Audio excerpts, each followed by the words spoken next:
What on earth is this food? Huh? My mother-in-law Pam exclaimed, tossing my container straight into the trash. What are you doing? How could you bring these leftovers? Biting back my words, I tidied up the spilled food, shooting her a sharp look. I'm out of here. And don't come back. I'm Maggie, a 30-year-old office worker. So here's the news. I just tied the knot with Richard. We first crossed paths on a group blind date. Honestly, I almost bailed, but a friend convinced me to balance the group. Who knew? Fate was calling. Richard totally caught my eye. Super charming and easy on the eyes. Chatting with him was super engaging and I found myself being attracted to him. We swapped our numbers and the texting began. Dinners, movies, the usual couple stuff followed. Every hangout was pure gold. We were totally into each other. After going out for a bit, he spilled his feelings and boom, we were officially a thing. Everything was on the up and up with us. His date game was strong, had me on cloud 9. I was head over heels, especially seeing how he treasured me. About a year in, he hit me with a big question. Maggie, I can't picture life without you. Forever together. Sound good? Will you marry me? Absolutely. And just like that, wedding bells were in the air. Then came intro time. We met the folks. Richard, being genuine, really clicked with my parents. They were all, treat our girl right. Promise, she's in good hands. Phew, parents approved. Now the tables turned. Time to meet his family. Walking up to their place, I was mad nervous. His place was straight out of a history book. Is your family kinda a big deal? Legend has it Grandpa owned this posh jewelry spot. Cashed in, built this mansion. This is home base. Gotcha. Chit-chatting, the front door swings open and there she was. His mom. Nice to meet you, I'm Maggie. Step inside. Her poker face game was strong. I hoped for more warmth, but okay. Inside, dad-in-law was chilling. Did the intro thing and got a supernatural pleased to meet you. Awkward silence filled the room. Richard, trying to lighten things up, was like, oh yeah, we brought some treats. Mom's face lit up, if only for a sec. Thanks, we'll snack later. I mean, I expected tea time now, but okay. Is she not feeling me? She just took the gift and sat there. Come to think of it, they didn't give me anything. No coffee or cookies. I felt a bit of that cold shoulder. The conversation was super stilted, as expected. Richard, Mr. Optimist, launched into our wedding details. My mother-in-law, Pam, couldn't resist. When you're marrying into this family, there are rules. Go on. Big house, right? Family get-togethers are a monthly thing here. All right. We expect you at every shindig. Plus, pre-party setup? That's on you. You're kidding. She went all ultimatum on me. What? I glanced at Richard. He tried to soften it. It's kinda how we roll. Hope you get it. I really want this to work, but monthly family bashes sound daunting. Is this even a good idea? Doubts were creeping in. This might be over your head. It's a high society thing. Her smirk? Ugh. Felt like she was looking down on my family. Not cool at all. It's all good. I hope to get along with the family. She looked thrown off. Great, I'm eager to see. Her eyes were just as fiery as mine, and that wrapped that day. Later, the whole family jam happened. Pam was still talking sarcastically. After my folks asked me if I was sure about marrying Richard and into his family, I totally got where my parents were coming from, but I was smitten with him at that point. Plus, I felt that backing out would be letting my mother-in-law win, so the thought of canceling the wedding didn't even cross my mind. We had our beautiful wedding, jetted off on our honeymoon, and started our married life. About a fortnight later, we had one of those family gatherings Pam had talked about. We decided to give it a shot. I was curious if the rest of the family would be more welcoming, or if they'd be as frosty as her. Stepping into their home, there she was, seemingly waiting just for me. Took you long enough. Hurry up and get ready, she said, her face as cold as ice, and steered me into the kitchen. I slipped on an apron and she said, You're on food duty for 20 today. I thought to myself, are you kidding? Why such a big get-together outside of holidays? Cooking under her watchful eye was daunting. She critiqued me nonstop. You're all thumbs. Do you even know how to handle a kitchen? Your chopping's all over the place. But I've always been confident in my cooking. Heck, I felt she wasn't any better with a knife. Maybe she was just looking for excuses to nitpick. I brushed her comments aside, focusing on the task at hand. Time was ticking, and guests were coming. After wrapping up in the kitchen, I felt wiped out. I was about to catch my breath in the living room when my father-in-law Wally chimed in. Hey, could you set the table? So there I was, laying out dinnerware. I was dying for a breather, but no chance. With everything set, I plopped down on the sofa with some water. Pam was quick to notice. Why are you sitting? Say hi to everyone. It felt a bit over the top since I was merely resting for a second, but I figured I should mingle, so I headed over. The room was packed.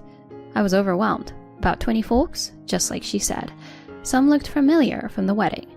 As I introduced myself, they all responded warmly. When they got a taste of the food I'd prepared, the compliments rolled in. You made this, Maggie? Yes, I hope you enjoy it. It's outstanding. Well done. Much appreciated. They were genuinely lovely. They ensured I took a break, even reminding me to eat. Thank you for making all these dishes for us, Maggie. Their thanks was heartwarming, but in the middle of a conversation, Pam beckoned. Why are you lazing around? She quipped. I'm not. I was just mingling. You should be serving, not chatting. I'll do the talking. What? It felt like she was purposely sidelining me. My brief bonding time with the family was all I got. She kept me running errands the whole party. And the post-party cleanup? A total nightmare. She barked orders, but didn't lift a finger. With Richard and his dad out cold from too much booze, the cleaning was all on me. Once done, she said, Nice work. You can head out now. And shooed me away. My husband was out cold, and she sent me home by myself. I left utterly drained and miffed. Her behavior was one thing, but my husband's indifference? That stung. He seemed to have had a blast, oblivious to everything. I felt alone, realizing he wasn't my ally. The next afternoon, he finally showed up. Why'd you bail last night, Maggie? What'd you mean? Your mom sent me packing. That doesn't sound like my mom, he said, clearly taken aback. Well, she did. She's been riding me since the party prep started. His face went from disbelief to anger as I filled him in. Enough with the lies. Why do you keep lying like this? Have you lost your mind from drinking too much? Honestly, I was dumbfounded. I never imagined he'd trust his mom so much more than me. Even with his parents' previous antics, I held on to the hope that he'd back me up. But that hope vanished quickly. From that point on, I started having doubts about him. I questioned whether we could keep going like this. We were newlyweds after all, just about half a month in.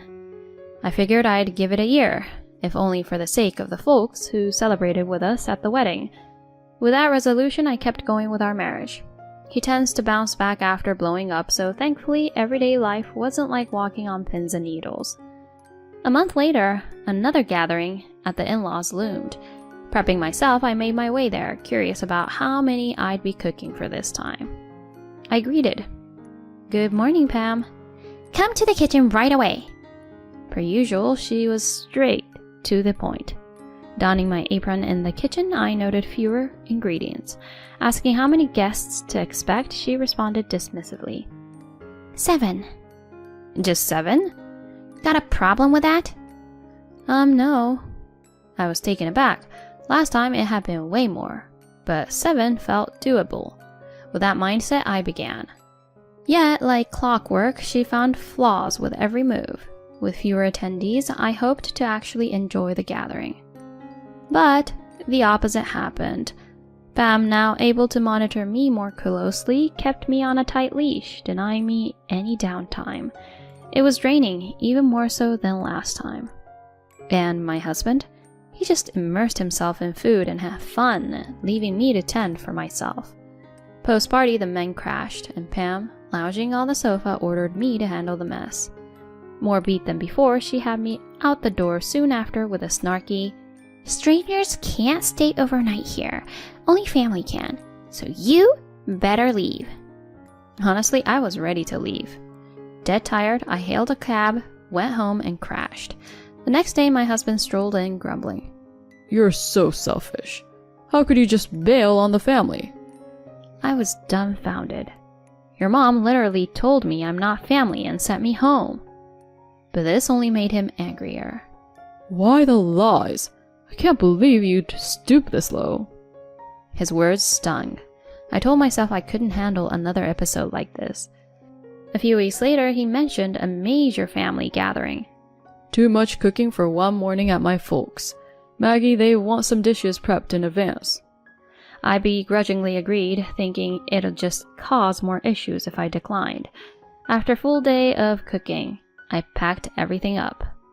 Cooking from home spared me any nagging from my mother-in-law. I got to their place early, prepping for the 50 expected guests. Once all arrived, Pam announced, "Thank you for coming. The meal will be out shortly. Enjoy some drinks in the meantime."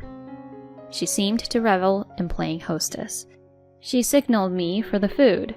As I started unpacking the dishes to transfer them, she exclaimed, "What on earth is this?" "What do you mean?"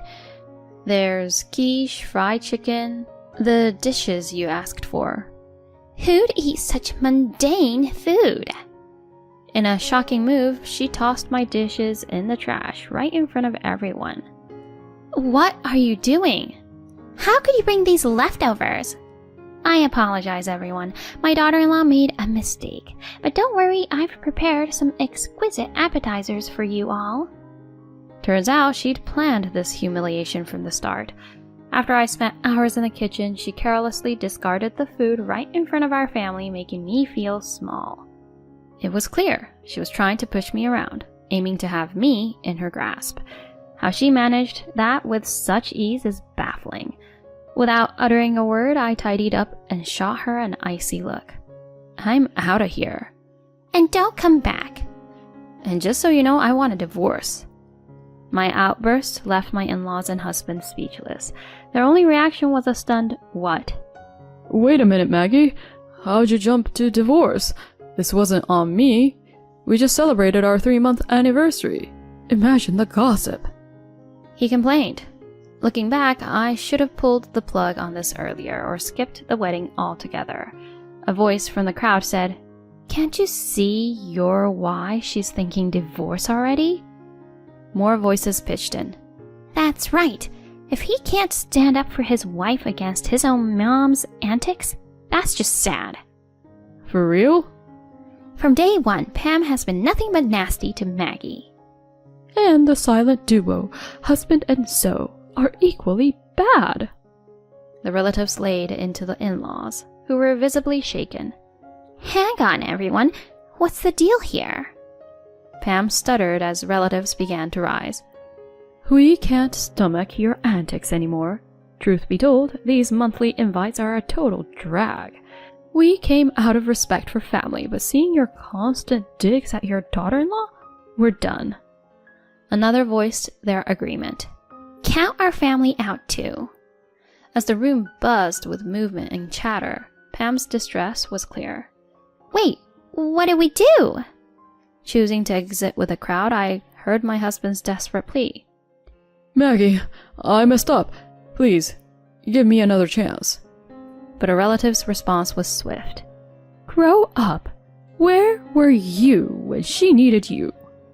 Later, I got an attorney to set the divorce wheels in motion. He dragged his feet a bit, but the mention of court had him signing on the dotted line.